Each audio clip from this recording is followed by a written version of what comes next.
So hey guys, welcome back to the channel. This is the third part of the story, what if Naruto chose the path of a conqueror. If you guys enjoy this what if and want more, comment down below to let me know. The comments on videos really help me out a lot. They motivate me to upload more frequently, so please do comment down below. Before I start, please do support for more awesome contents and leave a like and don't forget to subscribe to the channel. And share this video with your friends and also check out the descriptions and check out the playlists. With that out of the way, let's start.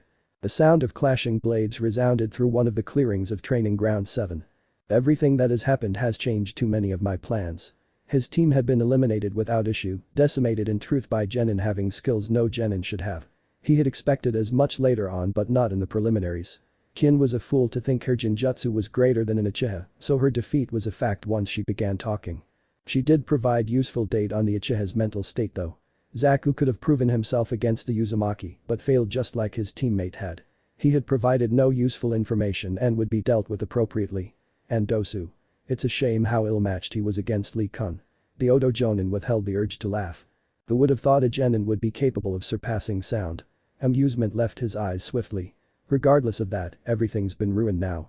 It looks like I'll need to rely on my backup after all. His eyes glanced to the Soul Suna team in the preliminaries. I admit, I'm curious to see what you can really do. Show me why you are titled Gara of the Sand. His eyes traveled to the display that showed the matches next. I can't wait to see who you'll kill. Sensei. I succeeded. Lee leaped up from the arena floor back to the viewing area as Dosu was carried out by the medics. The results of your training have shown themselves today. You have made me proud with your burning display of youth Lee. Sensei. Lee. All those watching would swear a sunset burst into existence around the embracing Konoha shinobi. I am so embarrassed right now. Tenten sighed into her hand, Niji still dead on his feet and most likely asleep. Why can't these two act like adults every once in a while? Man, Lee's too happy. Shikamaru wanted to yawn after what he had just seen. What kind of guy trains to move so fast that he beats sound? Seeing Lee's insane speed made him want to go to sleep. A glance revealed that Lee was just as dead on his feet as Niji and Shikamaru couldn't help but sigh at his luck. If Niji and Lee are like that, what does Tenten have to be like to be on a team with those two? Already his lazy mind wanted him to sleep. The thoughts that had been compiled in seconds made him develop a fear of pointy objects and want to keep a solid object, preferably a shield, between him and Tenten. This is such a drag. Looks like the arena's going to take a minute or two to get put back in order for your match. Asuma looked towards the Nara of this generation's Ino Shikacho trio and sighed. This is just a suggestion B. Yeah, I got the message Asuma-sensei. Shikamaru looked out as the arena was hastily made ready for the Genin again, H Echo overseeing the speedier pair. Don't worry about me, it's too troublesome for these fights to drag on too long for me. Asuma merely laid a hand on his student's shoulder. Don't disappoint me, kid. I'll try not to. Alright, we're good here. Hey, dismissed the Chunin working on the arena with a nod before he coughed into his hand. He glanced around, the stone tiles one again in place, and the worst of the damage covered up with either new additions from jutsu or shifted material.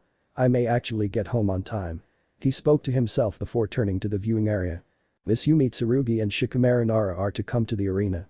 Let's see. Shikamaru turned from the railing with a yawn as he began his trip down to the arena. The guy I'm fighting is part of Megain Sensei's team and I've seen two of those guys in action. Kabuto dropped out before things got any harder, but that Yoroi guy could absorb chakra from direct contact. Niji still beat him through. From what I saw of Kabuto, he was hiding something, but it's all too much of a drag to think about. Doesn't matter since I can guess what this guy can do from the bodies we ran into in the Forest of Death. Ino told me one was drained dry of chakra and the other had his neck snapped clear as day.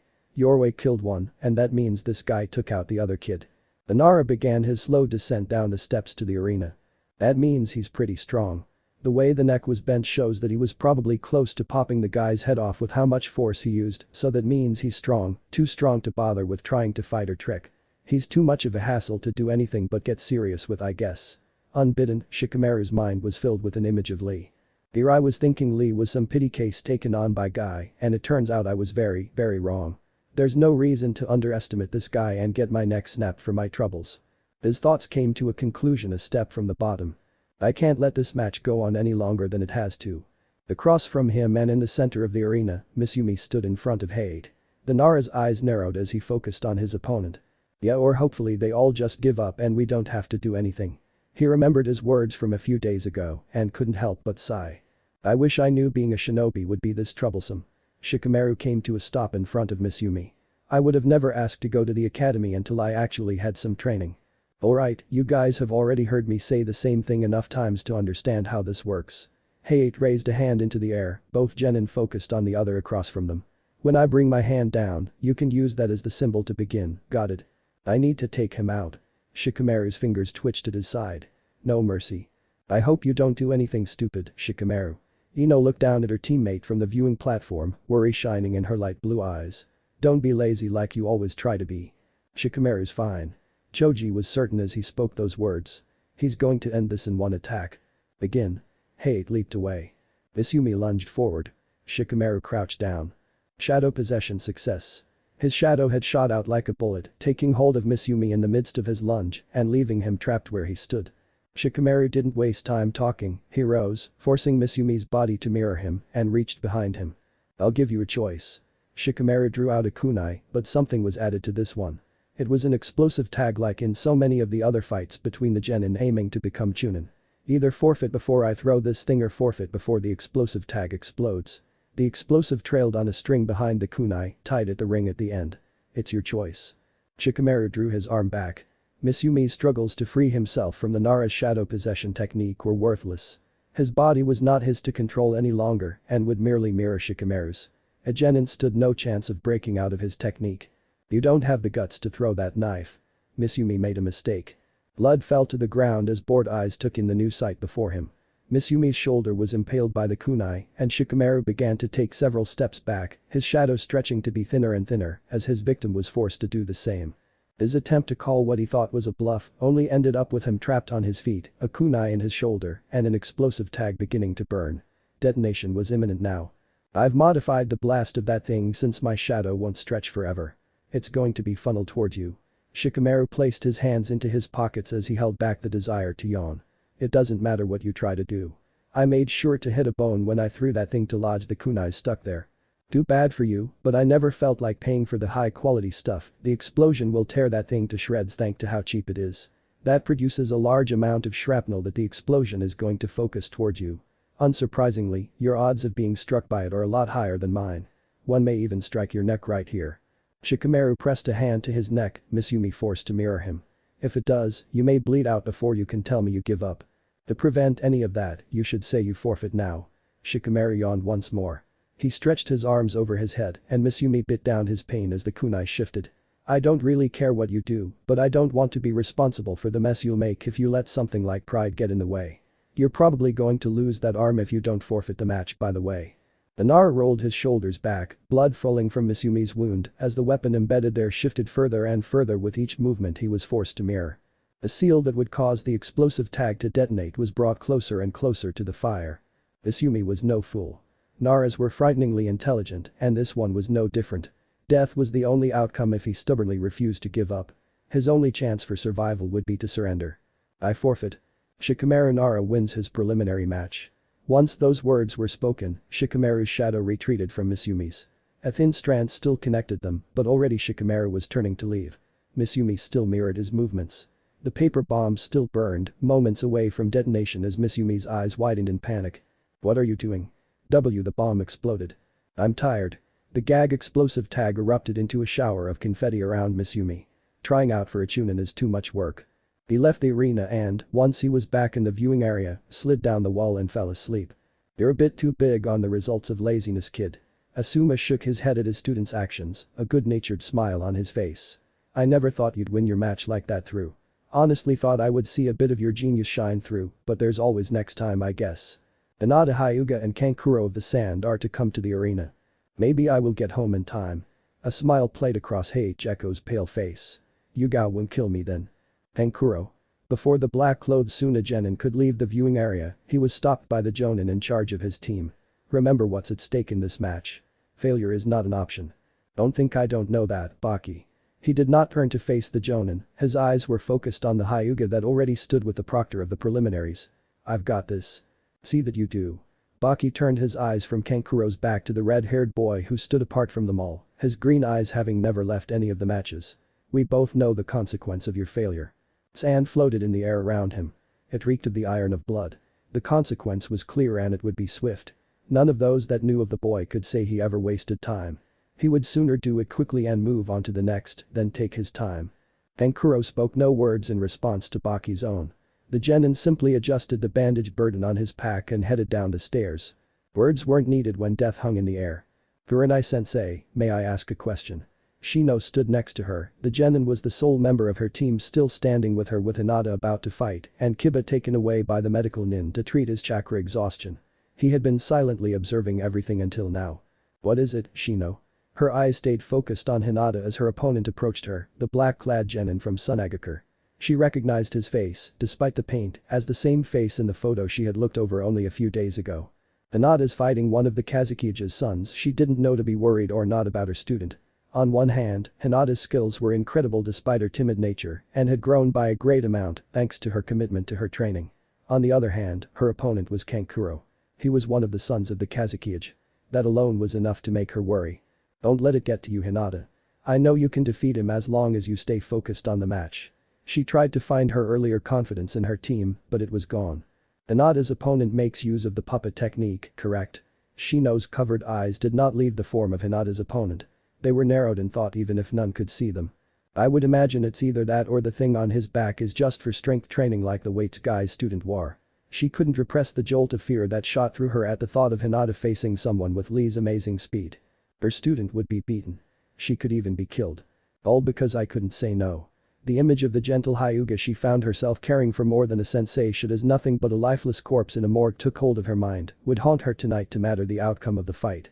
Hinata would be gone and it would all be because of her, because she hadn't trained her enough, because she couldn't tell her she wasn't ready for the exams. Anything that happens will be my fault because I couldn't tell her she wasn't ready. Any blood that stained the ground from the girl she saw more as her daughter than her student would be on her hands, and already she felt herself nearly trembling. Only the iron will of a jonin stopped her from allowing everyone to see the worry she held for her student. That would be a problem. Shino did not speak anymore. He needed to focus. "You know, you could just surrender now." Kankuro wasn't silent once he had reached Hinata.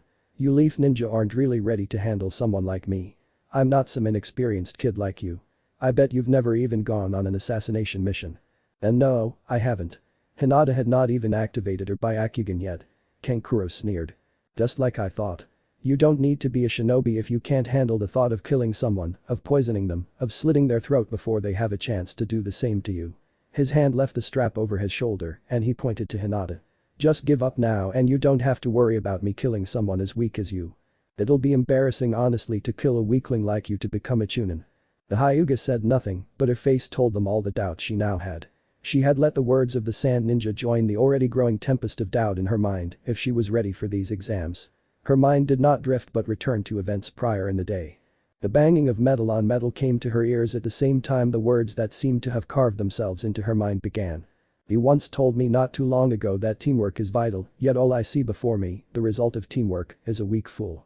She is nothing but beaten and broken by my men. I told you once that nothing, especially not that vile thing known as teamwork, could stand against my glorious legion. Look at that pathetic girl and see why teamwork is so worthless when compared to the might of my magnificent, my unbeatable, my glorious legion. All of you take in the sight of what teamwork creates. A weakness like no other. Nothing can compare to the folly that is a dependence on something so pathetic. Only the weaklings that pollute these lands have the audacity to band together in a vain attempt to challenge the strong of this world. All you must do to see my words are true is to look upon that beaten form below you. Look upon it and see why teamwork is so worthless against my mighty Orange Legion. All of you look and tremble as you see the future of all those who seek to use such a pathetic thing as teamwork against my glorious legion. Look as you see the results of teamwork against the incalculable might of my grand empire. Look and be disgusted. See weakness and know it dwells in each of your foolish hearts if you believe in teamwork. Raise upon the praetor of a legion and the Caesar of an empire and know you will be squashed like ants before my might. I couldn't stand on my own. I was always being protected by Kiba, by Shino, by Kurenai-sensei. I was weak. But I can fight for myself now, I can fight with my own power and no one else's. I can show him how strong I've become. She remembered Ino, spared from pain by Sakura, she remembered Naruto triumphing over Zaku without effort, Sasuke doing the same against his opponent, and she remembered the way he had looked at her days ago. I can't give up. Wordlessly her byakugan activated and she stepped into a gentle fist stance. I won't be weak anymore. An image of blue eyes flashed in her mind, a handsome tanned face holding them. A smile she would never forget followed. I'll be strong for him. You two know the rules by now. Don't aim to kill each other, and the match ends either when I say so or when someone forfeits. Hayate raised his hand into the air, knowing the two were ready to fight. Begin. He vanished from sight just as Hinata lunged forward. The chakra-releasing blow was narrowly dodged by Kankuro, the Suna shinobi not wasting any time it seemed as he let the bandage burden he carried fall.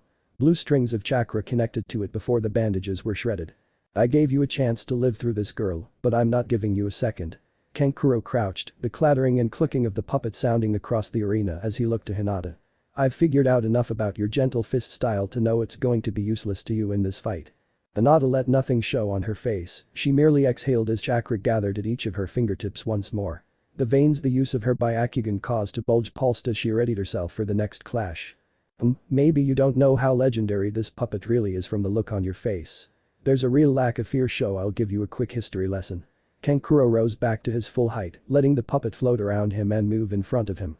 This is the puppet known as Crow, the same one made famous by the Sunagakur puppet brigade Sasori of the Red Sand, thanks to his use of it during the Third Shinobi World War. Kankuro grinned when Hinata couldn't hide the new fear her face held. It appeared the moment he mentioned the S-rank missing min. No matter how strong you think you are, you're going to die if you keep fighting me. The two lower arms of the puppet suddenly shot upright, the hollow inside revealed before two spheres flew forward. Hinata ducked to the side to avoid them, and she made the right choice. The instant the two spheres struck the wall behind her, they exploded.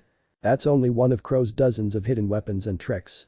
Kankuro smirked as he twitched his fingers, the puppet beginning to move from side to side in sharp jarring movements. Do you want to see any more, or do you want to give up like you should have from the start? The puppet's mouth opened and closed, clicking filling the air. You'll avoid more pain than you can imagine if you quit now. I won't give up. Hinata breathed out once more, centering herself as she briefly closed her eyes. I will win this fight. Your funeral. Kankuro didn't waste time. Crow erupted into movement, dashing through the air towards the Hyuga before suddenly veering to the right, dodging her attempt to remove one of its arms with a strike. It leapt into the air before she could turn to strike it and descended on her, the segments of the fingers on each hand separating and hanging on long razor-sharp wire. The twitch of two of Kankuro's finger had the arms swinging and sending them towards Hinata with a great sweeping range. Hinata ducked underneath the razor-sharp wire, jumping away from the main body, as well as it tried to land on her. The fingers quickly snapped back into place with a whirling sound from within the puppet, the wire drawn back by some hidden mechanism. She lashed out at Crow, hoping to disable it once more, and the puppet avoided her with another twitch of Kankuro's fingers. I can see the weak points of his puppet. Hinata avoided the puppet's wild melee attacks as Kankuro brought it in close with a dive before it swept back into the air. If I can strike one of them, I can disable it long enough to defeat him. You need to give up already. Crow clicked and clacked as it swung back down towards Hinata, its arms and legs suddenly splitting in half and firing off. Blades hidden in the wood folded out of both halves and, in total, 12 blades shot towards Hinata from above. At the same time, Crow's mouth opened and unleashed a hail of sharp needles. Poison. Hinata saw it with her byakugan, the dripping poison covering the blade of every blade, every needle. She had no choice but to make use of a technique she had no mastery of if she wanted to win, to prove herself at last to him. I won't fail. I'll show him that I'm strong on my own without Kiba, without Shino. She channeled chakra to her hands, taking in a deep rapid breath as the barrage of needles neared her. I have to win this match. No matter what it takes, I'll defeat him. 8 trigrams vacuum palm. She threw both hands out towards the needles, releasing a wave of chakra that sent them scattering across the ground around her. Kankuro let his irritation show, but the blades still descended on her, some even guided by the puppet user, if the blue strings of chakra connected to them told the truth. Hinata saw the approach of all 12 blades with the use of her byakugan. She bent herself completely backwards, her back forming a perfect arch, and onto her outstretched hands to avoid the first 6 blades crossing, where her torso once was before she threw herself back into a flip, dodging the next 3 that aimed to impale her legs. The last 3 failed to strike her when she struck the ground on her stomach and quickly rose back to her feet. Crow's limbless body couldn't stop her, Hinata striking the puppet's chest with a blinding number of blows. Splinters of wood and bits of metal flew as she disabled the puppet with her byakugan-guided strikes. She didn't seek to merely destroy it through, she injected chakra into the minute mechanisms of the puppet with every blow and jammed them in place. Kankuro didn't hide his shock at the results of her attack, his chakra threads trying to make the puppet move, but failing. It could hardly twitched, simple and immobile block of wood after she was finished with it. Damn it. The puppeteer was not renowned for his taijutsu, he could not compare to a clan like the Hyuga who excelled at it with a gentle fist. He couldn't match her skills even if he wanted to as she charged him with his sole means of both offense and defense destroyed. This isn't good. 8 trigrams 32 palms. She lunged forward, chakra leaking from her fingers as Kankuro cursed. He tried to backpedal, bring some distance between the two, but he already knew it was worthless. He wasn't fast enough to dodge or good enough to go blow for blow with her. He only brought himself a few extra seconds that he could use to think. He needed a plan, needed something to get in the way of the Hyuga, but she had destroyed Crow, rendered it an unusable pile of wood chips and splinters. He needed something to stop her, anything, and his eyes roamed over the battlefield. A puppeteer could make do with the pieces of a puppet as much as they do with a whole puppet. That'll do. A chakra blade connected to his last hope of winning and, with a flick of his finger, he ended the match. A single blade ripped through her from behind. Hinata. Kurenai's scream came through the empty arena. It took both Asuma and Guy grabbing hold of either of her arms as she watched her student be impaled from behind. Let me go. Ha! Hinata fell to her knees as any trace of fear left Kankuro's face and was replaced with one of triumph instead. The chakra thread responsible for manipulating the blade into the Hyuga vanished as he looked at the destroyed Crow. He let out a mild string of curses at the sight of the puppet, it nearly ruined beyond repair. You actually did more damage than I thought you could, but this is over with.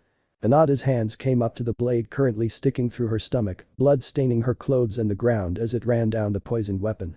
Her byakugan remained in her eyes as she struggled to remain where she was, struggled to get back up to her feet, to do something. I can't lose. Blue eyes took hold of her mind, they were the only thing driving her now. I have to show him. Alright, back away. Hayate landed next to her, laying a hand on her shoulder as the other held a cloth. This ma. No. Hinata shoved him away with bloody hands, somehow succeeding in rising to her feet.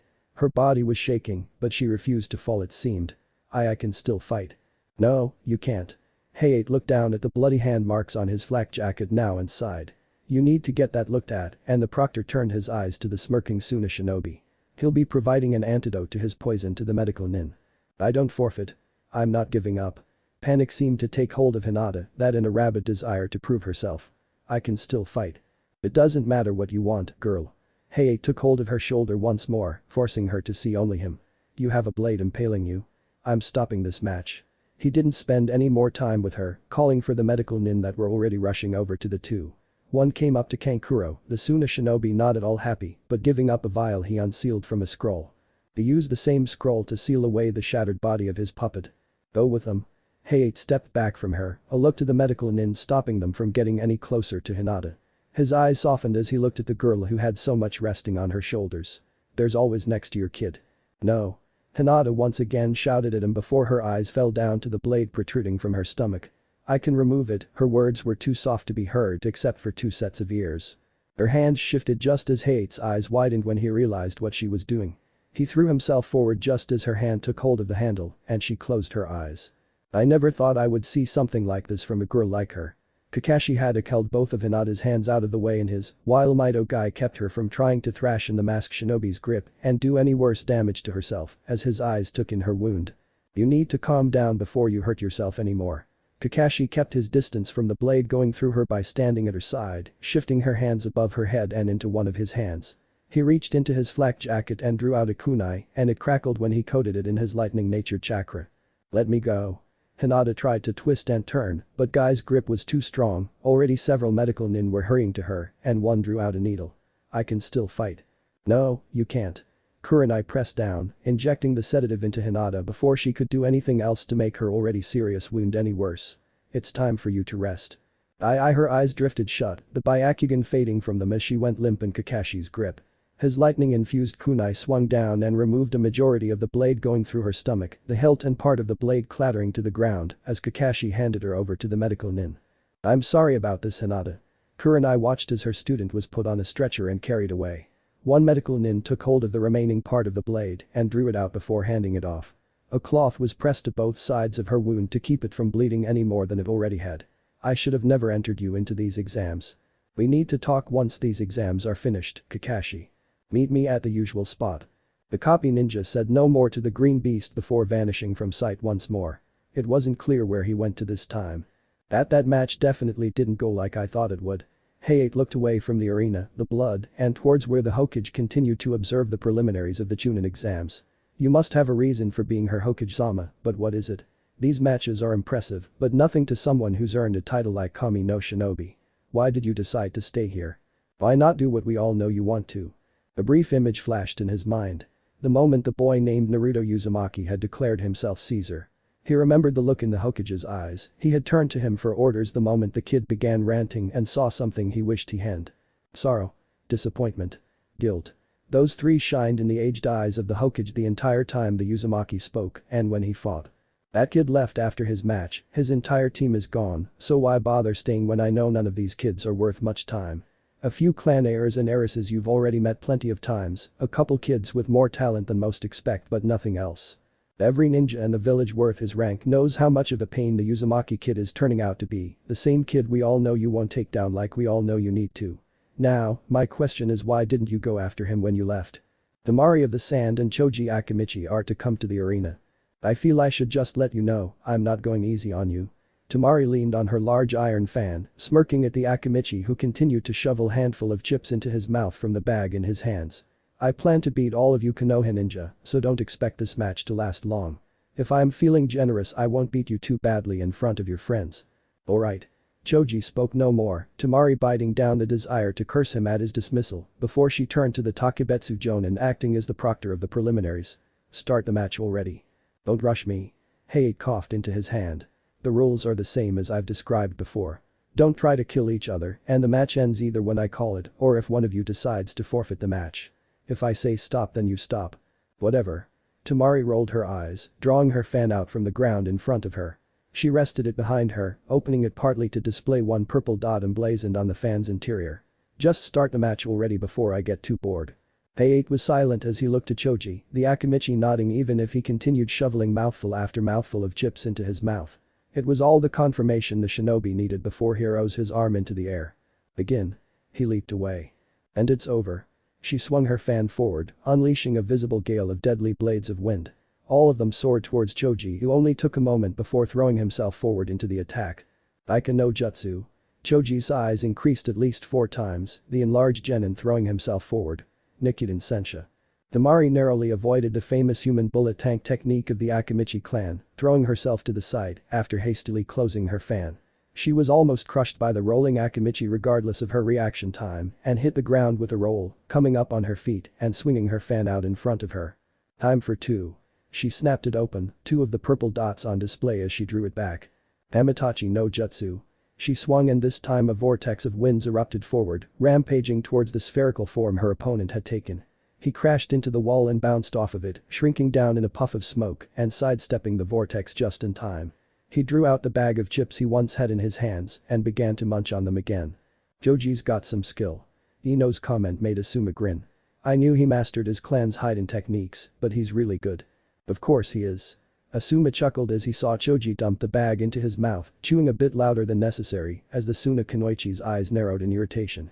He's a clan heir like you and Shikamaru, he's got to have a bit of power, no matter what his ninja rank may be. But he's a lot stronger than he showed us before. Ino's voice carried the confusion she was feeling as she watched Choji. Why didn't he show skills like that on our missions? What kind of training did he do that he kept so secret from us? That isn't the result of training, Ino. Asuma's eyes followed Choji as he threw the now empty bag away. Most Akimichis are naturals when it comes to combat despite their size and what most people think of them, thanks to the way they look. Asuma drew out a cigarette, lighting it with his lighter once he brought it up to his mouth. People think they're slow idiots just because they're a bit on the heavy side, but couldn't be more wrong. Most of the clan can be deceptively fast and are too tough for most to think about taking on without some proper backup. Really? Ino looked from her sensei to her teammate. How do you know that, Asuma-sensei? I fought Choji's dad when I was around your age. Asuma found himself in the past then, seeing a cocky teen looking across a street to a heavy teen. The fight didn't end in my favor at all. What did you just call me? Pat. Got it yet, fatso, or want me to say it again? You better not. Pat. Fat. Fat. Fat. That's it. Asuma winced at the memory. He had been not only young but foolish at the time. He had thought he could take on Choza Akimichi when they were younger and insulted him to draw him into a fight that he thought he had no chance of losing. He still remembered the look on his father's face when he came into the infirmary after his son had been, quite literally, pounded into the ground. Once he had heard the full story of what had happened from the police call to the scene, he had called his son an idiot. The lessons he took from that day were 2. One was to never call an Akimichi fat ever again and expect to walk away. Two was that Akimichi's fist could get surprisingly big when they got pissed off. He knew both from first-hand experience. That was pretty good for a big guy like you. Tamari closed her fan once more, resting it behind her in what must be her resting pose with it. I'm surprised you have such a good grasp of your clan's hide-in technique so young. Joji didn't respond. He drew out another bag of chips from his seemingly endless supply of them and opened them with the crinkle of the bag, seeming to echo around the arena. He began to shovel handful after handful of chips into his mouth as Tamari felt a twitch take hold of her eyebrow. This damn fatus. Tamari withheld the desire to say such. She knew about an Akimichi's temper. I'm going to kill him if he's not taking this seriously. She swung her fan, opening it to display one purple dot before swinging it back and forth. She created a solid row of air blades that she knew couldn't be avoided. It was hopeless. Only someone like him could block her attacks, and only with his sand. She had seen it with her own eyes. It was why she could attack without much issue about him in the way or, as impossible as it was, getting hurt by her. His sand always protected him. You must feel proud of yourself, Akimichi. Tamari swung her fan in front of her, planting the folded steel fan into the ground. I wonder how proud you'll feel once I show you a bit more power with more than 2 of my moons. Joji was silent, still shoveling handful of chips into his mouth without end it seemed. Tamari's eyebrow twitch became a bit more pronounced. She ripped her fan free of the ground, snapped it open and revealed 3 purple dots on the inside and swung it with all her strength. Itachi no jutsu. A much larger vortex ripped towards the Akimichi. It roared as it cut through the air, as it ripped up the tile beneath it and turned it into jagged pieces of shrapnel turned into blades to add to its already high lethality. Let's see him beat this thing. Tamari smiled behind her fan. Her victory was a sure thing now. Nikuden Sensha. He was consumed in smoke before a sphere erupted across the arena floor, narrowly dodging the deadly vortex. Oh come on. She yelled as the giant sphere barreled to the side, completely avoiding her attack. She swung her fan once more, just releasing a massive slicing wave on the Konoha genin. She grinned when she saw him fail to avoid it, striking the rolling Akimichi and making him grunt in pain. Blood struck the ground, leaving a trail as he rolled across it. Looks like he can't turn well. Tamari smirked as she closed her fan, revealing only 1 moon, before swinging it again. A single crescent of wind shot across the arena, low to the ground and as quiet as she could make it. Choji's body shrunk in a blast of smoke and he panted where he stood, struggling to catch his breath. Got him. The crescent of wing took his legs out from under him, sending him crashing to the ground. She pressed her advantage, opening her fan to display 2 moons and swinging it once more. The action sent forth another vortex from the fan out that lifted her opponent high into the air.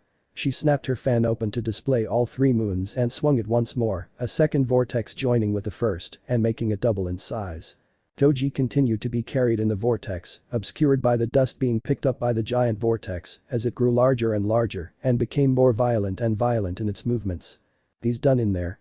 Tamari could dimly see the silhouette of Joji as he was thrown back and forth by the violent cyclone she had created to defeat the Akimichi.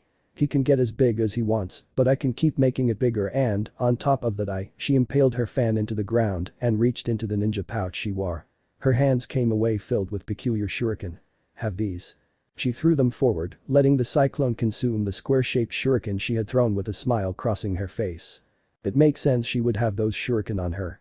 Suna shinobi, all the Kazukiage in their history too, are well known for their unique Kekkei Genkai in the magnet release. Tenten's keen eye had identified the origins of the shuriken without issue. She would be embarrassed if she hadn't been able to identify the weapons that had a certain level of fame to them. It's surprising she's throwing them through. Those type of shuriken aren't designed to be held or even thrown like that, closer to manipulated with the magnet release Kekkei Genkai so many Suna shinobi possess. Well, at least as much as you can call the few who do have it many. You are quite knowledgeable on weapons as always, Tenten.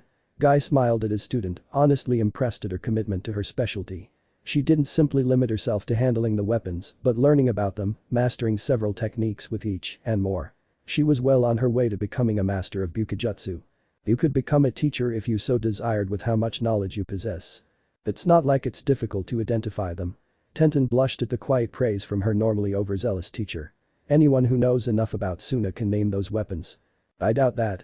Proctor, call the match already. Tamari turned away from the vortex that continued to rage in front of her. He's done in there. Don't think you can take down a guy like Joji with something that weak. Ino's voice called down to her, Tamari glaring at the girl. She's the one that crazy blonde tried to blind. Everyone would remember the blonde's insane ramblings about being a Caesar of an empire. What is she even talking about? That kid is done for in there. She could already envision what was happening. He's trapped in the center, nothing to launch off of. Those shuriken, my blades of wind, and anything else that vortex picks up are cutting him to ribbons right now. He'll either pass out from the pain or give up to stop it. A smile came to her face unbidden. And then it's just one more match before these exams are over with. Nikiden Sensha. You can't be serious. He's using that same technique again. She swung her fan in the midst of her outrage, revealing one moon and sending a single blade up the vortex, aiming to cut the sphere the Akimichi had turned himself into apart before he could try anything. She missed since he plummeted to the ground. Of course. Her eyes widened at a sudden realization. He's turned himself into a stone like that. My jutsu can't keep him in the air any longer with so little resistance. Tobaika no jutsu. Choji's voice echoed just as his already large body exploded to 3 times his original size. He ripped through the vortex and plummeted to the ground, spinning in the air. Tamari saw this and quickly snapped her fan open, revealing all 3 moons. One chance, can't waste it. Neither knew they mirrored each other's thoughts. Die. Tamari swung her fan, unleashing a solid wall of air blades with a good amount of her chakra. I'm glad she couldn't see me in that vortex. His body was covered by belts of kunai. Nikiden Hari Sensha. The ground was torn apart on his impact, jagged pieces of it ripped up by the blades of the kunai wrapped around him.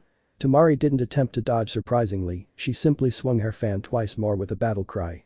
Her hope was clearly to try and outpower the Akimichi. The wall of wind met the rotating spiked sphere and achieved a minor victory. It successfully ripped the belts of kunai Choji wore apart but didn't manage much else. The Akimichi's enlarged form continued its violent rotations and was slowly pushing itself through the technique of the Suna Kunoichi. Oh no you don't. She swung the fan again and again in front of her, releasing large devastating blades of wind against him without pause.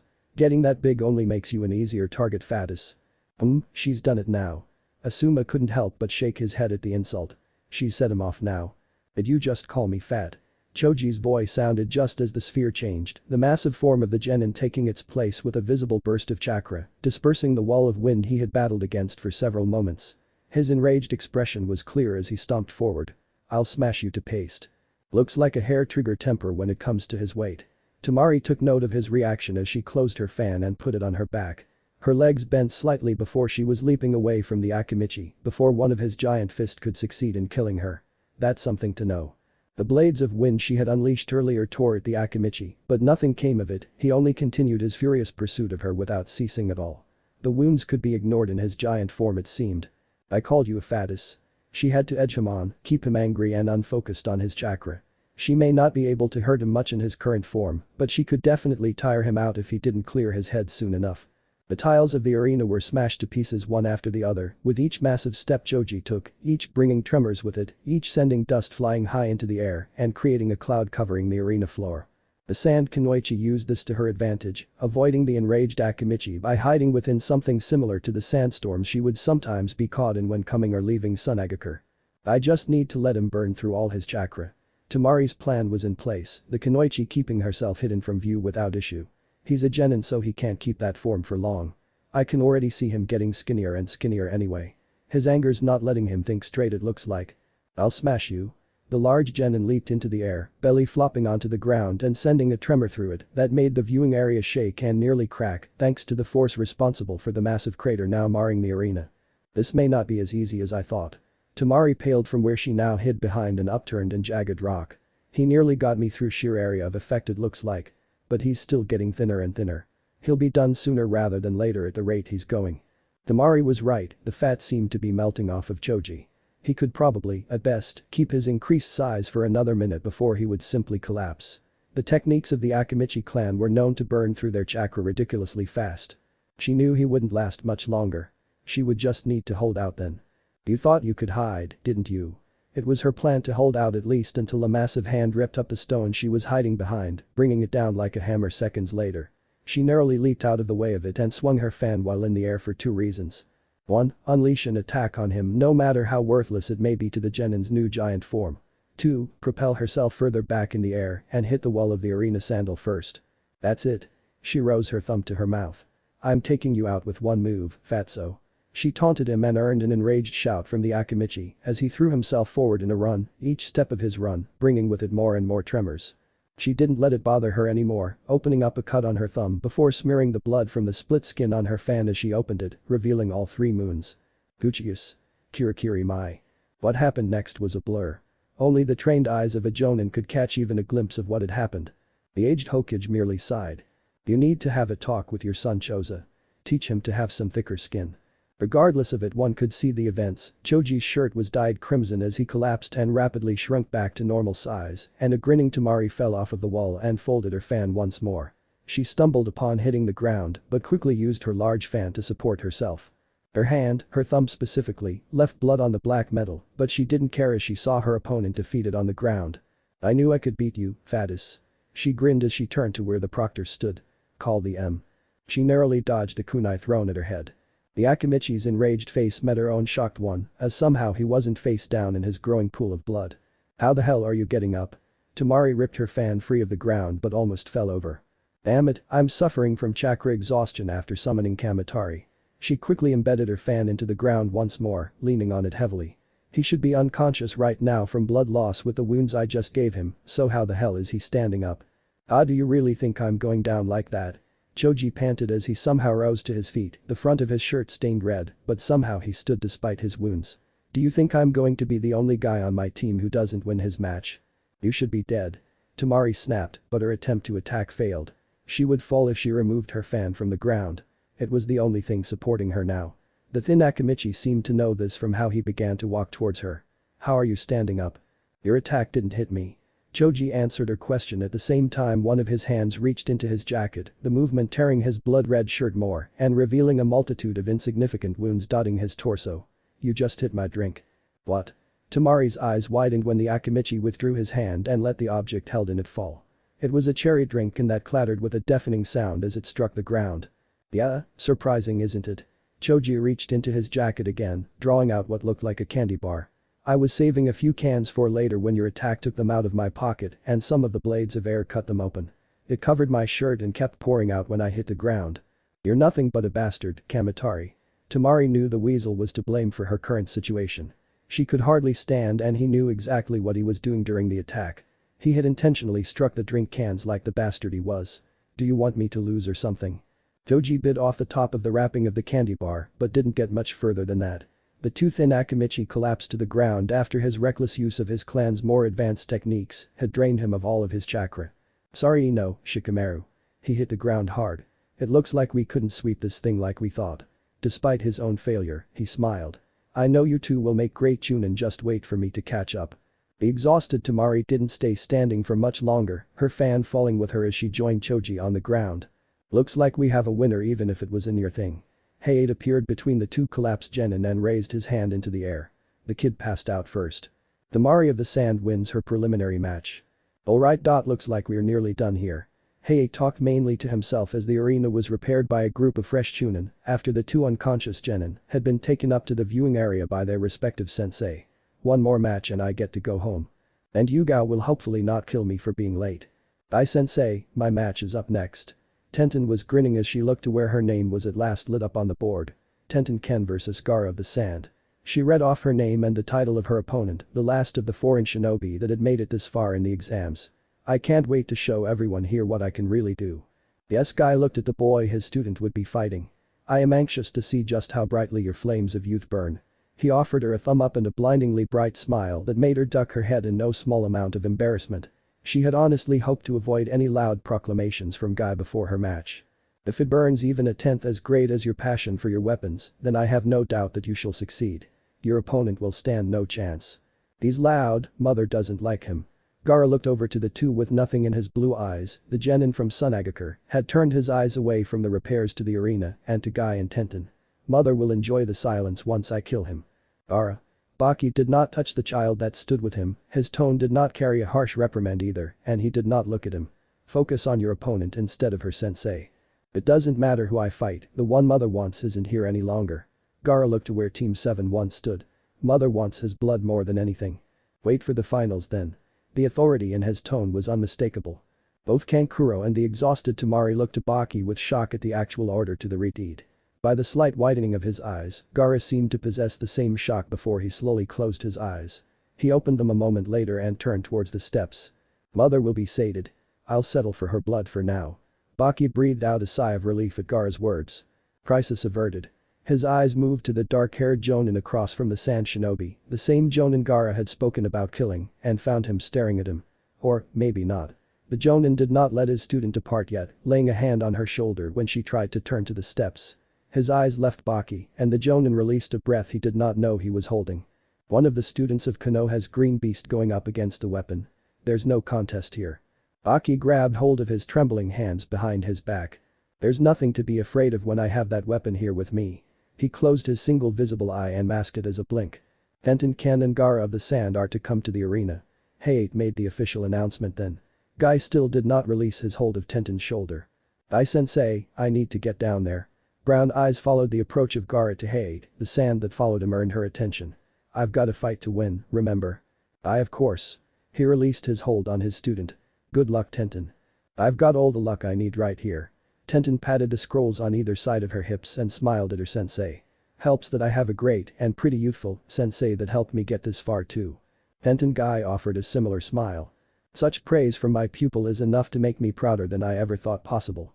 Guy closed his eyes as he smiled at her once more. I am honored to receive such praise from you, Tenten. Yes. Guy sensei truly is great. Lee was suddenly next to Guy, smiling just as wide as he gave Tenten 2 thumbs up. I am proud to say the same as you, my fellow pupil. Tenten shook her head at Lee's exuberance before glancing to Niji. She could tell he was awake after only a moment's glance. His face was scrunched up in annoyance at the noise Lee and Guy were making close to him in a way that he could only pull off when he was awake. Good luck, Tenten. He proved her right when he spoke up. He opened his eyes and looked at her for only a moment before closing them again and leaning his head back on the wall. Your fate will be victory against such a defensive fighter like Gaara. Alright then. Tenten didn't bother with the steps, she threw herself over the railing and landed in a crouch not too far from Gaara. Niji won his fight and Lee did the same, so I can't really lose. She grinned as she rose up to her feet and began to walk over to her opponent, her eyes roving over him. He may be just like his dad, the Kazukiage, judging by the gourd he's carrying on his back. I'll have to get through any defense and keep him from getting any time to try and use his magnet release on me.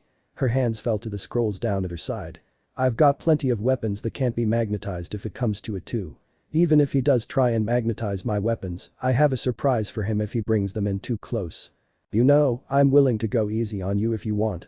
Tenten planted a hand on her hips, fingers above the top of the scroll there, and smirked at the boy she would be fighting. I've been dying to add weapons unique to Sunagakur to my collection. Depending on what you have to offer, I may go easy on you. You're nearly as irritating as your sensei.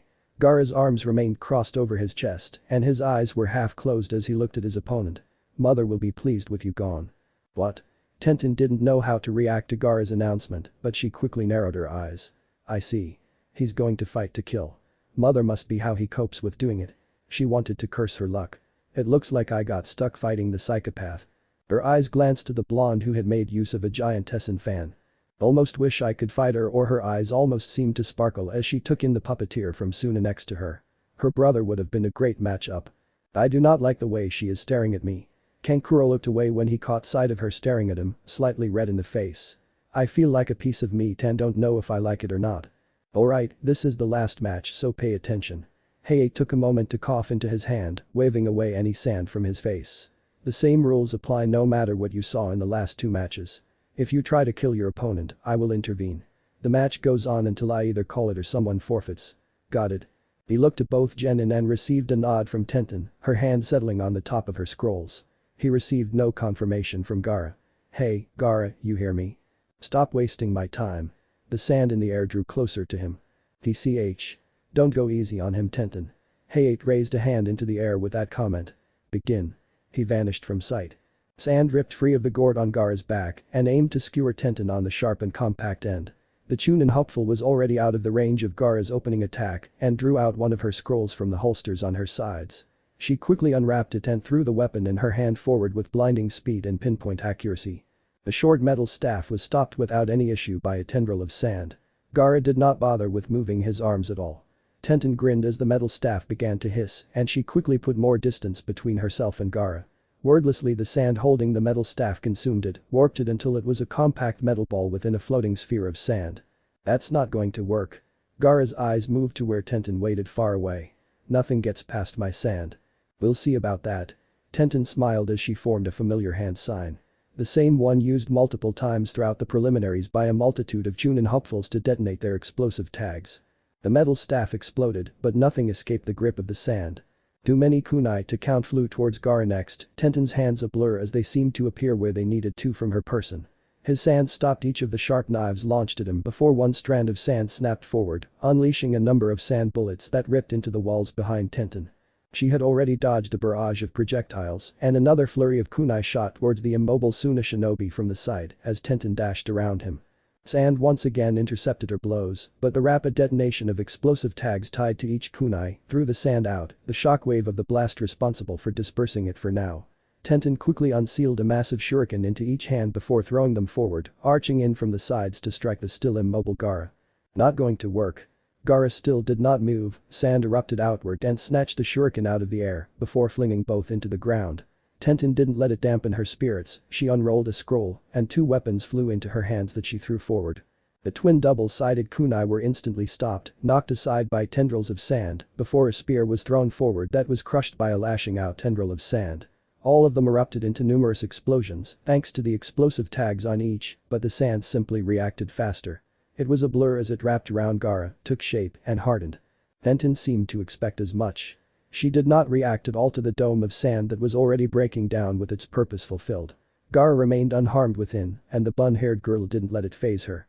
She threw a barrage of kunai and shuriken forward, blindingly fast and with pinpoint accuracy.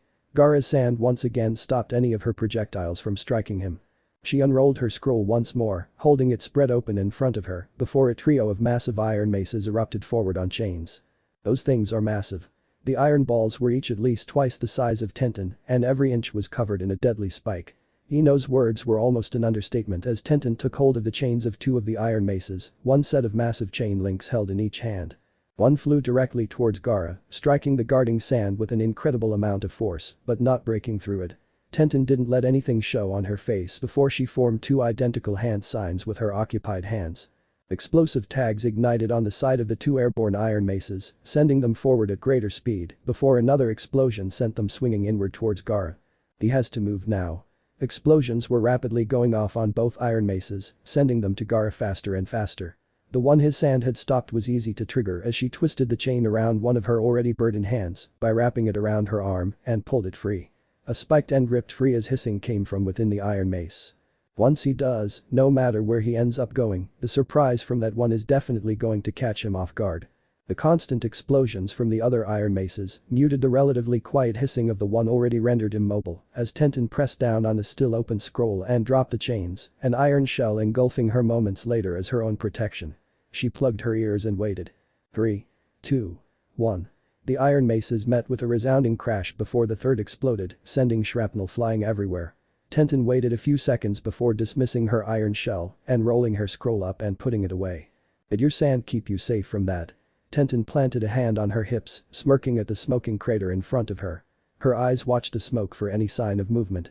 She didn't hear the shifting of sand or even the breathing of her opponent, so relied on her eyes. Her ears were unreliable after an attack like that regardless. There was a faint ringing in her ears despite her precautions. If he survived then I'll need to use something else to take him down. Tenten wanted to reach for her scrolls but withheld the urge, instead she waited for any movement from the smoke. She had given herself options with a spear in one hand, a red tassel hanging from it, and a number of shuriken filling her other hand. Everything you try is useless.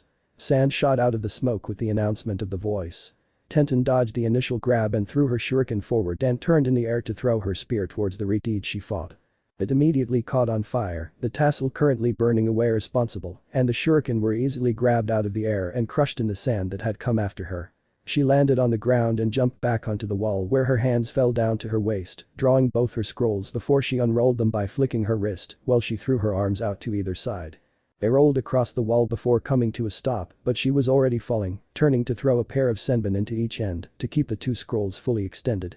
She hit the ground in a crouch just as two of the seals were activated on a delayed timer. A scroll, identical in shape and appearance to the one that contained it, fell out of each and into her waiting hands right before the other delayed timers went off. Trained eyes watching the flight of each would say that their numbers were over 1,000 weapons, each sealed away into her scrolls. All of them fired forward just as she unsealed another iron dome, hiding from the barrage within it. Everything has a limit. She could hear each of her weapons striking the ground with a clatter, deflected by the shifting sand that protected Gaara from everything she threw at him. Everyone has some type of blind spot I can make use of. The weapons didn't fire for long, a lengthy barrage of 10 seconds before it was over, and she sealed the iron shell away once more. A glance at Gaara showed he was completely fine, and Tenten drew one of the new scrolls from her side, snapping it open and funneling chakra to 3 separate exposed seals as she took hold of the end with her other hand. 2 spheres popped out from the ones on either side of the center one, while a stream of fire erupted out of the center. Smoke from the spheres quickly hid her form from sight, while the flames continued spewing from the scroll.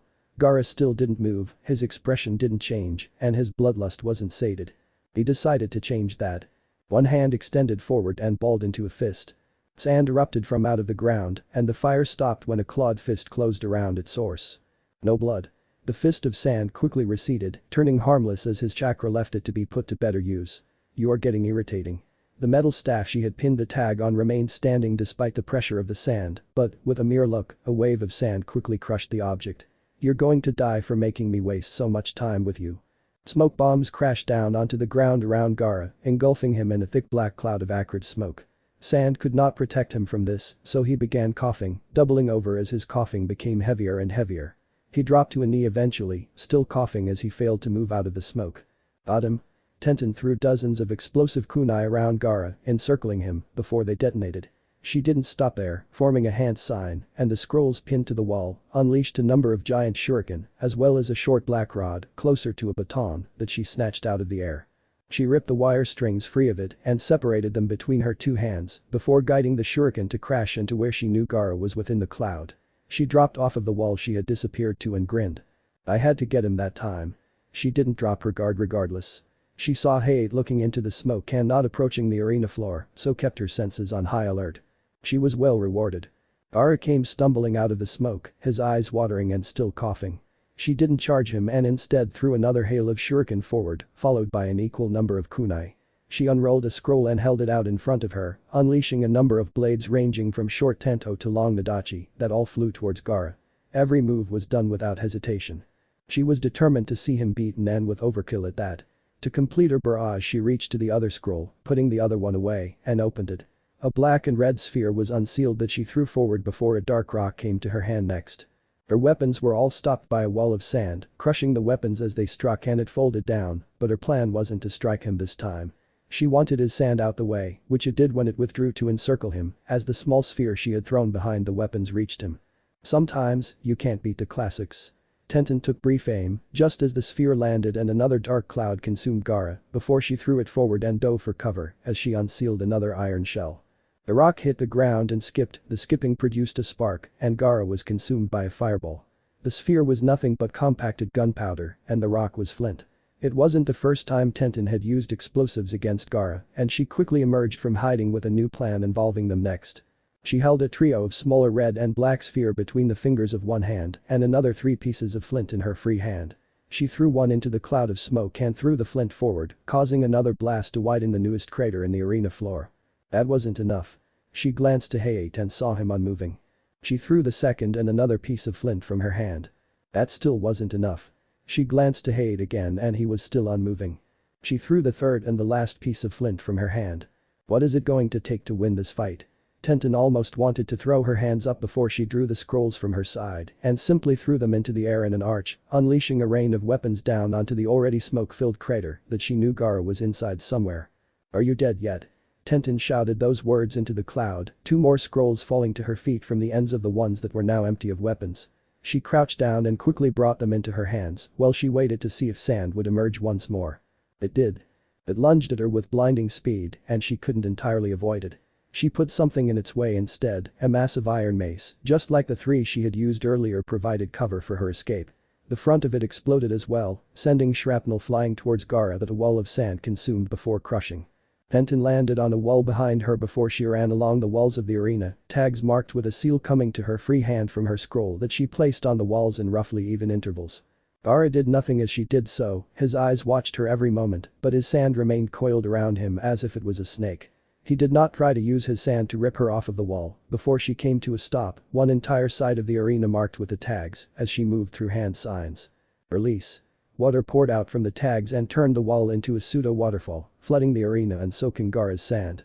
The Redeed's eyes actually widened at the act and he moved both hands from his chest, the sand rising, but nowhere near as fast as it once did. That may work. Tenten drew her scroll from her side and snapped it open. She unsealed and threw a barrage of kunai forwards towards her target and Gaara.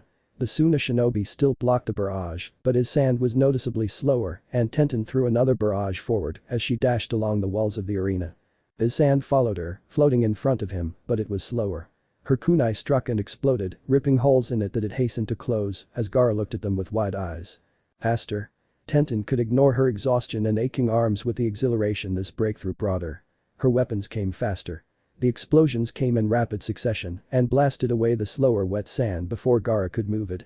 Faster. She pushed herself faster, throwing the scroll ahead of her where she pinned it with Senbin and rapidly unsealed weapon as she neared them before snatching them out of the air. She threw them towards Gaara with pinpoint accuracy and, from where he watched, her sensei smiled. "You are truly incredible, Tenten." Guy's face carried a small smile of pride as his eyes followed the blur his student quickly became, the streaks of her weapon slowly tearing away Gaara's defenses. The Suna shinobi seemed to realize this as well. "You're starting to get on my nerves." He didn't panic, his eyes held a near manic gleam in them, but he did not allow his panic to consume him. Gaara instead crouched down and pressed both hands into the wet sand in front of him. Die. Sand, dry sand, erupted from the ground around him and shot towards Tenten. She noticed it coming for her and hastily a number of explosive kunai were unsealed from the scroll stretched across the wall.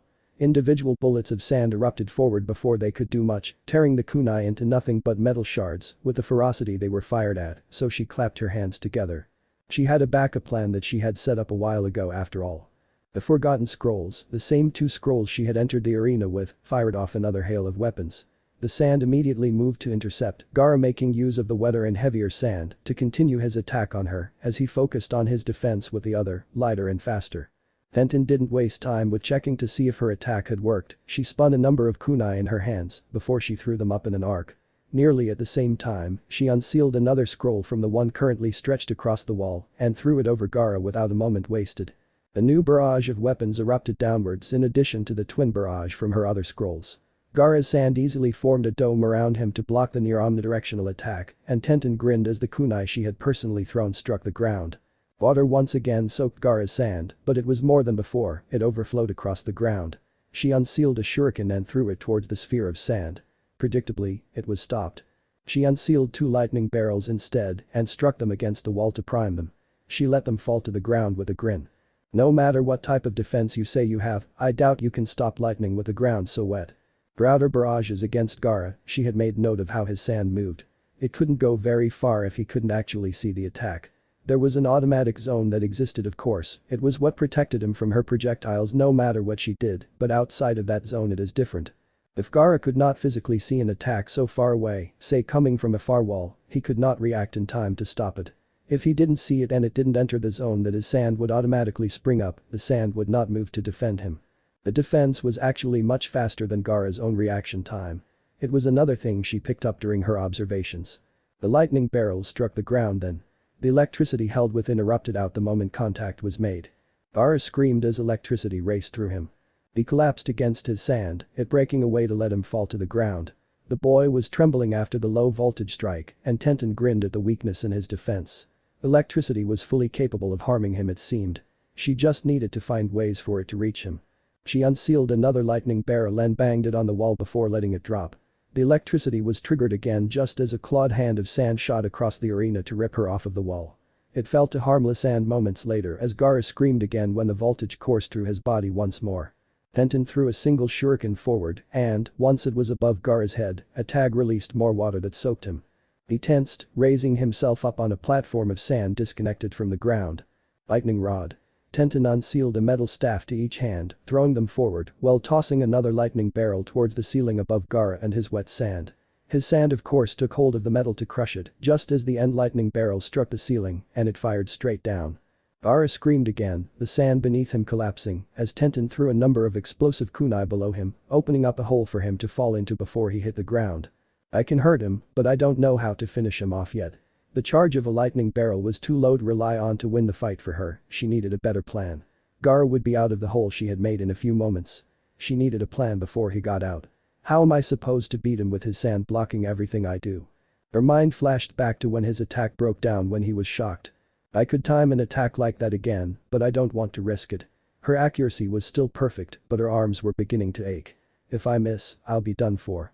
She imagined the smear on the wall she would be if she was struck by Gaara's attack then and winced. I can't risk that. She sighed when her time was up, a dozen clawed hands of sand erupting out of the hole as Gaara's mad eyes locked onto her. Die. The utter hate, the madness, in his voice was the most emotion he had displayed beyond the pain she had forced him to endure.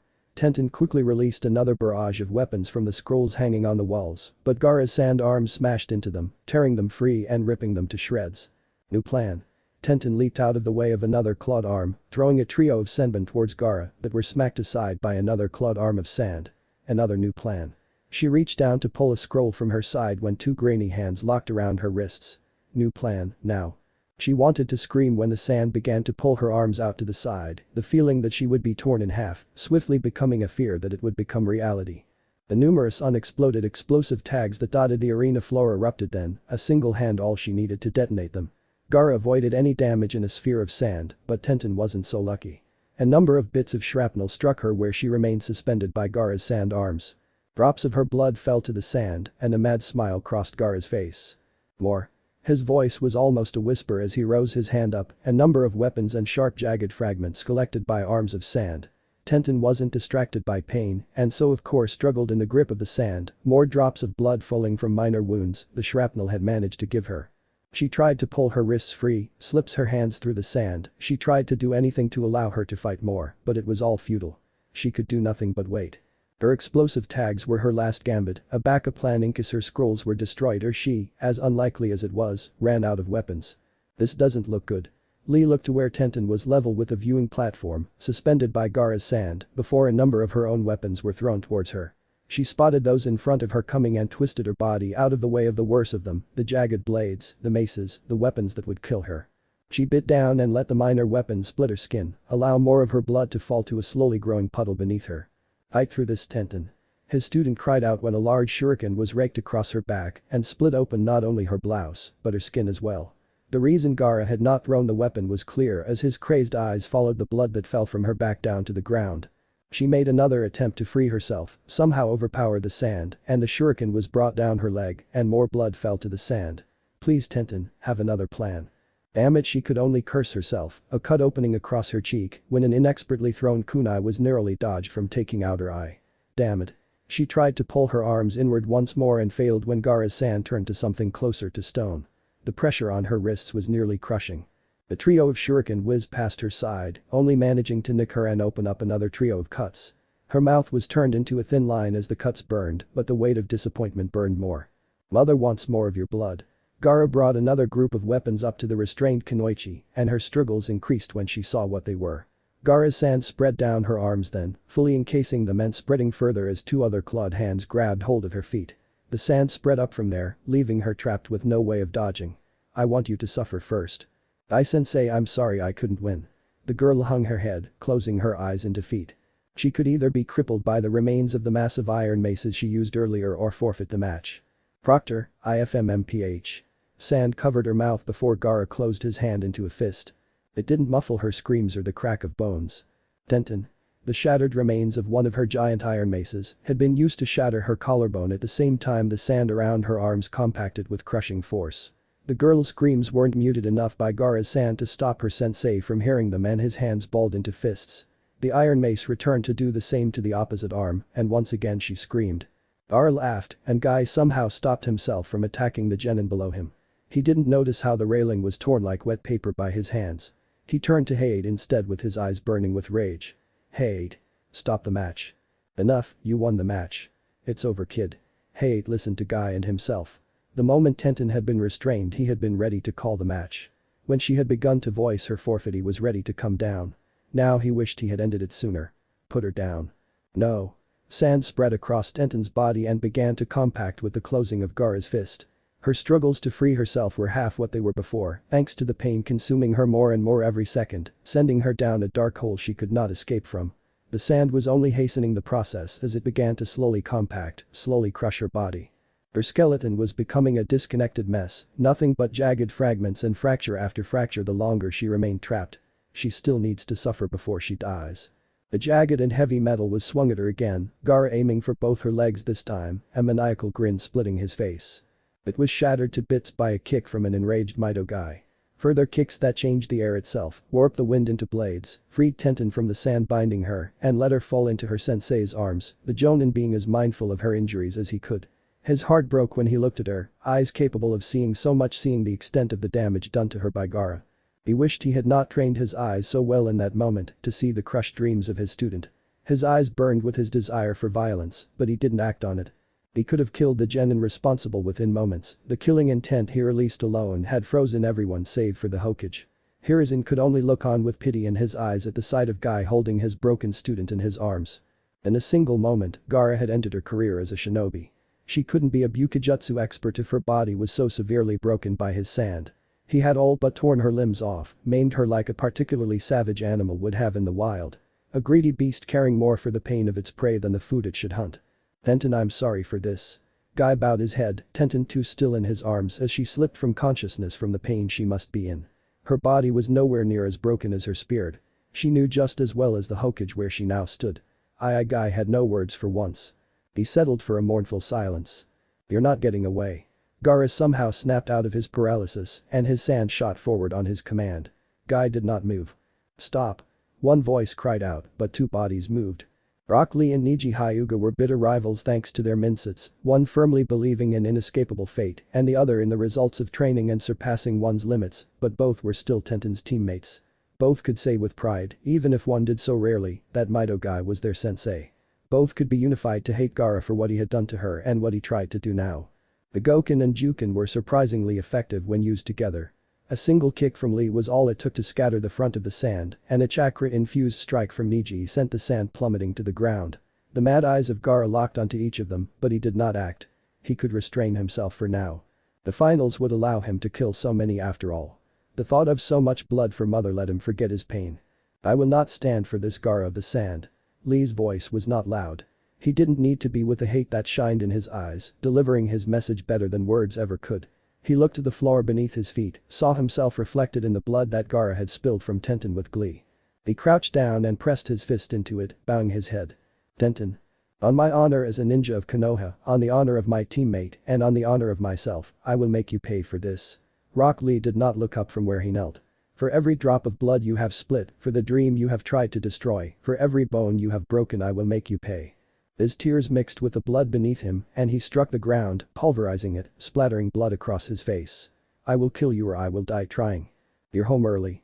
Yugao Yuzuki greeted Hei Jekko at the door to their shared apartment, the sword-wielding Takebetsu Jonin wordlessly stepping in and wrapping his arms around her. The Anbu did not ask questions, she led him and did the same. She did not speak, she merely stood there with him like he had done the same with her so many times. Hei-kun, what happened? The iron smell of blood was heavy on him, but he had no wounds. I saw a girl get crippled by a psychopath today. I thought it was just a rumor. She tightened her hold on him. I saw it happen. Who? I student Tenten Ken. The Kazukija's son did it. Yugao did not hide her horror at those words. She could easily understand what that would mean. The green beast of Konoha was soon to go on the warpath. He treated all three of his students like his children, and for one of them to be crippled, to have her career as a shinobi ended, he would no doubt be thinking of vengeance. For all his acting and all his exuberance, Mido Guy was still a human and could hate like anyone else.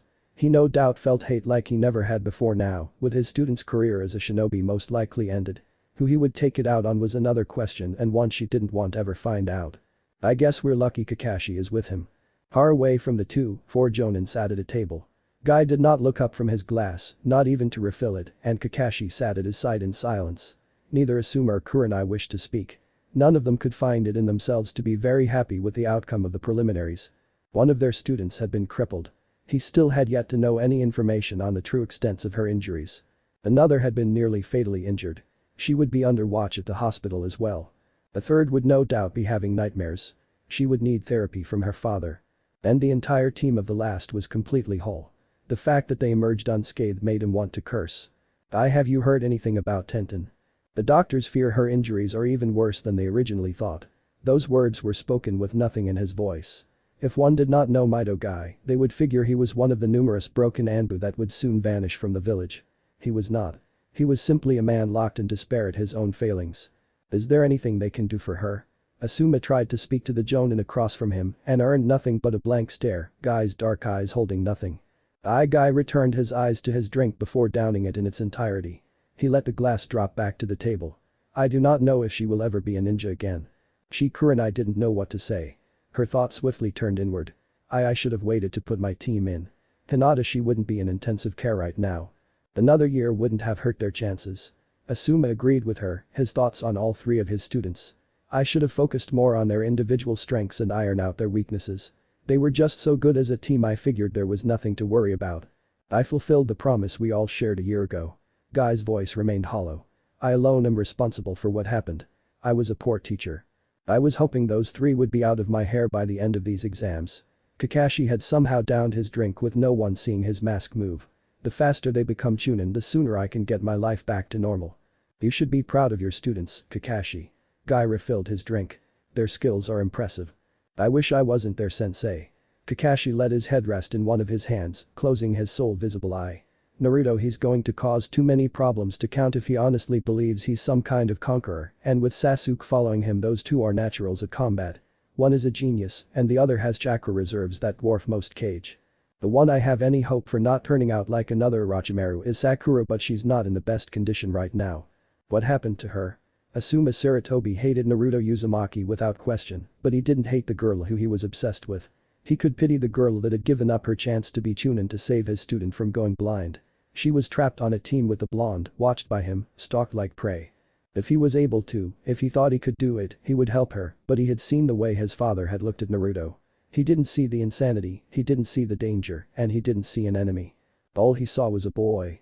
Any attempt Asuma made to help her wouldn't get past the Hokage. He was blind. Naruto, he decided to have a talk with her once he left. I sent a shadow clone out to find her, and it nearly got there too late. Kakashi did not look up to see the look sent his way by his fellow Jonin, he only silently shook his head. It's not what you're thinking. He was only talking to her, but this is the same kid who's declared himself some kind of emperor. He didn't exactly empathize with what Sakura was trying to do with my training, what she was trying to show to everyone in the Chunin exams. My clone listened in, didn't act until it saw him grab her. I don't know exactly what he was planning to do, but my shadow clone got involved and dropped her off at my place. I feel sorry for her. Asuma knocked back the rest of his drink, letting the glass hit the table with a thunk. She seems like a good kid. She is. Kakashi looked at his empty glass, doing nothing to refill it. She has potential that I still find hard to believe, but she has confidence issues that Naruto isn't helping. Neither is being on a team with someone like Sasuke too. She thinks she's weak, worthless when compared to those two, doubts herself and her own strength. She doesn't believe me when I say she can be great, she can't prove it to herself, so she thinks I'm just lying to her to get her to train harder. She doesn't believe me when I say I'm not. Hinata was the same for a while. Kurenai looked at Kakashi, the Jonin feeling her eyes on him, but not raising his head. She's so gentle that the Hyuga mocked her for it, called it a weakness, and she believed them. She has a little sister that they made her fight. She didn't want to hurt her, so instead she let her beat her. They only talked down to her more after that. By the time she finally came to me, she was a mess. She didn't believe she was strong, couldn't manage the confidence to look me in the eye or talk without stuttering. She's skilled, innovative for a Hyuga. I expected to adhere to traditions like all the others, and quick to act if she thinks someone's in danger. She's changed recently. She has a crush on your student and, while I disagree with her motivation, she's improved. Despite the current state of her student, she was proud of her and it showed in her voice. The old Hinata from a few months ago would have let the puppeteer get in her head and she would have forfeited after everything he said. But the new Hinata? She nearly beat him. She fell silent. She could remember the blood on the ground, the blood that had stained Hate's flak jacket, and the blood that was her fault. Hinata will be okay. Kakashi was the one who spoke his reassurance. She'll be able to attend the finals at least. I'm so glad for that. Kurenai covered half of her face with her hand as she sighed. I can't wait for her to see your insane student again and let him get in her head even more. Maybe Niji will beat him. Kakashi didn't sound hopeful. Ino can do the same to Sasuke if she has the right plan. I'll be sure to tell her you said that. Asuma looked to Guy. What about your student Lee, what is he going to do to that puppeteer? I did not ask him. Guy had downed the contents of his glass before speaking. I am not fit to instruct him as I am now. He has made a vow to battle Gaara and he intends to do so. I will say this if nothing else, Rock Lee is one who honors his word. If he promises to do something, nothing shall stop him. It is his ninja way to overcome all obstacles that are placed before him. If he cannot summit them, he will find a greater challenge to undertake and surpass his limits to do so. He paused. His eyes became dark. I would not wish to be the puppeteer in his way. That kid is going to fight your student, right? The bearded jonin turned to Kurenai and she gave him a shaky nod. She quickly knocked down the rest of her glass, refilling it and doing the same. He laid a hand on her shoulder. Don't worry, Aburam are a tricky bunch when they have so much time to prepare. You're not worried about Shikamaru. He's fighting his sister. Kakashi only received a half-hearted laugh from the jonin across from him. She doesn't stand a chance against Shikamaru. Asuma spoke his words with such conviction that he earned the eyes of each of the jonin there. None of them questioned his statement, but they didn't agree with it as wholeheartedly as he did. He's going to become a chunin. Trust me. Confidence almost doesn't suit you. Kurenai leaned her head against his shoulder. It is good to have it. Guy looked at his refilled glass for a moment before pushing it away. I am going to go visit Tenten. I'll go with you. Kakashi was already rising, stepping out of the booth. I leave and race you. He laid on hand on Guy's shoulder, the shifts in his mask showing he was smiling. I think I am up to a race. Guy offered his own much more visible, if small, smile in response as he laid his hand on the opposite shoulder. We have not had one in quite a while. The two paid their part of the bill before leaving out the door. Kurenai and Asuma watched them leave before the bearded jonin pushed away his drink, Kurenai's breathing steady as she rested on his shoulder. Those two are more like brothers than best friends. The red-eyed jonin's words were met with a small smile from Asuma. Yeah, they are. The two jonin were content to spend the rest of their time that night together. They would eventually leave, but that was hours from now.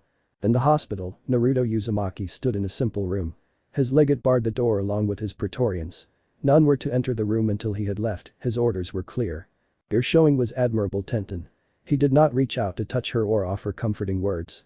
Your defeat spoke nearly as much as victory would have, if not more. Blue eyes looked into blurry brown, the amount of medication in her system, making it a Herculean effort to keep her eyes open. Taking in all of Naruto's words were an equal feat, but she was a student of Mido Guy, she set out to break her limits every day she trained. I have heard of your plight. His eyes moved away from her own, looking to where her limbs had been rendered immobile by the hospital staff that held little hope for her. Her entire body was bandaged after the hospital had learned of the full extent of the damage. Know that hearing such words pained me as I had great plans for you, plans I see no reason to see rendered nothing but a dream. The centurions, for whatever reason, enjoyed the company of the older genin. He did not know why, but he did not need a reason. Just as the legate was present to be a source of hate, a lightning rod in some sense, she was necessary as a companion. Their devotion to her had made it a difficulty to calm down a majority of them calling for blood from Suna. He wished this had all happened at a later date in time, where the fury of the Orange Legion he commanded would be well known, but it was not to be. It had happened when few even truly knew of his might, knew of the strength of his legion, the glory of his empire. Sunagakure, the land of wind, would be another conquest in the end, but it could not happen now. His praetorians currently kept order through force. They sparred and they spoke with the men of his legion, with his centurions. He had instructed them to channel their aggression into tasks that would lead to the inevitable conquests of Sunagakure. He had feared they wouldn't listen to him, that the centurions would march their men out to battle, but they had.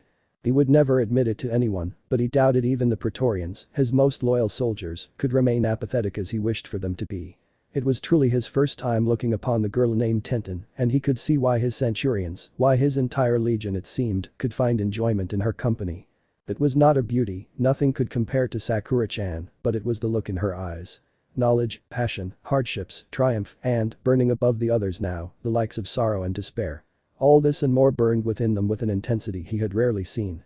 A man like Kaiser could possess the same, but never for long, Tazuna at times as well from the story a centurion told him, and even Silver Fang's eyes could possess such intensity. Passion burned in bright blue oceans, desire, a thirst for conquest, and more needed for a conqueror shined in his own. Tenten had flames like no other in her eyes. She was truly someone that deserved admiration for those he set as commanders of his glorious legion, devotion from those who would be responsible for the soon-to-be world-renowned might of his magnificent Uzumaki empire. I will not see your career end here. Naruto fell to a knee at her bedside, one of his arms crossing over his chest, his fist closed tightly over his heart, and the other fell to the hilt of his blade. I will not see the fire in your eyes dim. I will not allow anything of the like. His voice was steady, but the promise in it was clear. You will not be forced to become a girl who may only dream of what the future could be, you will not be given a fate so unworthy of one such as yourself. He drew his blade, steel singing through the air before he plunged it into the ground before him. You will take your place within my glorious legion, become a pillar of the might of my legion, this I swear. Blue eyes shined with conviction, with absolute certainty. I do not care what I must do, what price I will pay, you will not be rendered to such a state for longer than it takes. I will not allow such a thing. Tenten, on my word as Caesar, you will be healed. Outside the window, two jonin renowned for their strength and skill sat together in silence, listening to Naruto's proclamation, his promise. Kakashi did not know whether to sigh or not. Naruto, for once, seemed to not want to declare he was conquering something. From the way it sounded to him, he honestly cared for Tenten. Why? He had absolutely no idea. He would most likely need to read dozens of Anbu reports to even begin to understand the why of any action taken by Naruto Uzumaki. Regardless of why he was doing it, the masked jonin knew the genin, the most likely future chunin and more, was not one to make proclamations like that lightly. He had no doubt in his mind that the Uzumaki would manage to make good on his promise, and, when that day came, he only worried how indebted Guy would feel to his psychotic student. Why couldn't you be like you were before that night? Kakashi wanted to speak out loud but didn't need to be detected. Already, it was more of a struggle than it honestly should be to remain hidden from the clones Naruto made use of. They watched the room from afar, and he had been rather busy using Genjutsu on them from this range. He wasn't called a prodigy for nothing through. He was very much capable of it. His sole visible eye turned to Guy, the Taijutsu master's eyes locking with his own. We need to talk. Now. The message was silently conveyed. Of course. He couldn't disagree even if he wanted to. Without a single word, the two vanished without a sound. Caesar. Sasuke's voice called from outside the room, knocking echoing from the door moments later. The Caesar turned away from the bed Tenten laid in, returned his sword to his side, and left the room without another word. What necessitates my presence, legate? Naruto looked into the red and black eyes of the Sharingan without concern. I have something you will be interested in. In his hands he held a scroll that he extended to Naruto. He no doubt had it given to him by the centurion currently on a knee before him, his head bowed and his fist over his heart. Written inside are the matches of the finals of the Chunin exams in a month's time. You know me too well, legate. Naruto broke the seal, a simple swirl bearing the emblem eye on it, drawing his attention in a curiously raised eyebrow before his eyes turned to the legate. The first cohort reported on this. Why delegate such a task to some of my most veteran fighters?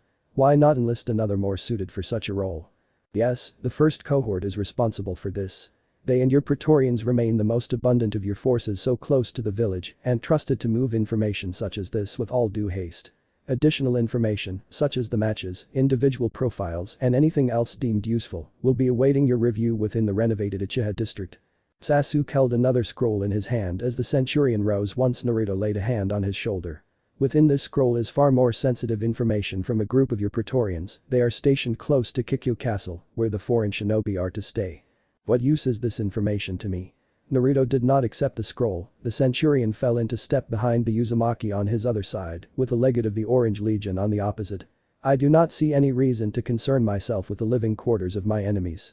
The living quarters are of no use to you, Praetor. The Praetorians discovered something intriguing concerning the one responsible for Tenten's injuries. The centurion spoke up from Naruto's other side, the rows of Praetorians standing against the walls forming twin ranks as the three passed. He is. I do not care. Naruto paused mid-step, the two leading officers of his forces quickly coming to a halt, and their fists rose to cover their heart as they bowed their heads. Praetorians, do not leave Tenten unguarded. She is to be in your sight at all times. Naruto's order gained a silent nod from the Praetorians as they turned back to the room and silently spread down the hall. The blonde Uzumaki did not spend much time in the hall, he continued on his way with the centurion and legate swiftly following him once more. Neither of the two commented on the monumental act or the reasoning behind it. You must have made Praetor very angry, Sakura-chan. The centurion did not let anything show on his face as he followed after the man identical to him yet so different at the same time. Why do you not accept Praetor's devotion? Why spurn him and allow your beauty to be hearted away by one as uncouth and underserving as Silver Fang? Naruto passed by the hospital staff hidden from his presence, terrified of the blonde after he had entered the building. His Praetorians guarding the lobby did nothing to bring an end to the terror, their presence truly only added to it. Naruto Uzumaki. A brown-haired Anbu stood in the lobby, regardless of the palpable fear of the hospital staff. His arms rested at his side and his mask firmly in place. The Hokage will have you present yourself to him in his office tomorrow morning. Nothing else was spoken, the Anbu vanishing before any word could be said in return. Legate. Yes, Caesar. I want to know who that was. Such disrespect would not be tolerated. Of course. Sasuke's sharingan seemed to shine with some unmistakable amusement.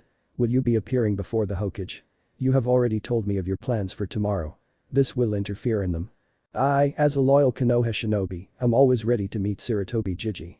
Naruto grinned as he spoke, his blue eyes becoming dark as the trio began their march from the hospital once more, Praetorians escorting them through the streets and towards the Uchiha district. Have the area scouted before my arrival. It shall be done. The centurion vanished from his side without wasting another moment away from his new duty. 100 of the Orange Legion soldiers would be responsible for ensuring the safety of the one who would lead the Uzumaki Empire to heights surpassing all others, rendering them but pale imitations of what it would become when guided by such a man as Caesar. Far away from the Uzumaki, the Hokage and another man looked down at the crystal ball that observed the blonde. One shined with almost amusement at what they had seen while another was dull, the events of today making him numb. The depths of the crystal ball grew clear dark as the image of the blonde's face faded from it. Silence filled the office, the only two occupants not speaking to one another at all. There were only two, not even the Anbu remained with the presence of the Hokage's visitor, rendering their presence worthless. So, that's his kid then? Yes. I don't know what you're so worried about, old man, he seems fine. Just observe him for a moment, you'll understand why I'm so worried by the start of the finals.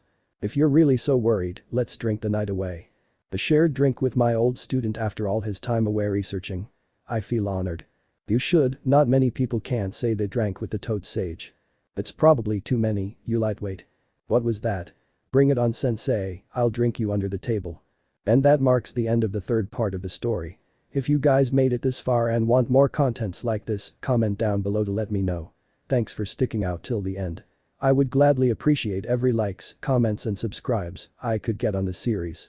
It only takes a minute, and best of all, you can show your support for absolutely no cost. See you in the next one.